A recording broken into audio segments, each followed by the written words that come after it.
do seguinte partido que imos ver. Bergantiños 2, Ourense 2, e iso que o Bergantiños foi dúas veces por diante no marcador e o Ourense pelexou ata o final e conseguiu rabuñar un punto. 1-0, minuto 5, Iago Blanco. Con esa volea adiantaba o Bergantiños. Empate a 1, Víctor Monteiro. Unha desas fichaxes do mercado de inverno. Chegou dende o fútbol vasco, un xogador portugués que poñía o tanto do empate.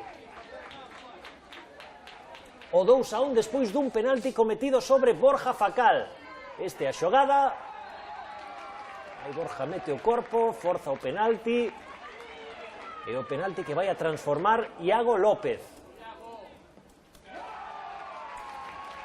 E o definitivo empate a 2 no minuto 86. O que remata de cabeza é David Castro.